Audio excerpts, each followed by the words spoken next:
దయచేయి అని ఆ యొక్క వ్యక్తి యేసుని అడుగుతూ ఉంటున్నాడు.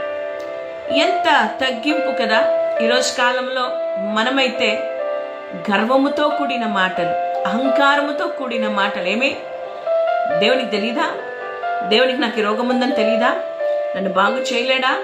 ఏం దేవునికి మేమేం కనపడమా అని గర్వముతో కూడిన మాటలు మనం మాట్లాడతాం. కానీ వ్యక్తి, అతని పరిస్థితి అతనికి తెలుసు, అతడు ఏమనుభవిస్తున్నాడో అతనికి తెలుసు. కాబట్టే ఆయన తన్ను తాను తగ్గించుకొని, నీకిష్టమైతే నన్ను శుద్ధునిగా చేయగలవు ప్రభువా అని ప్రాధేయపడుతూ ఉంటున్నాను.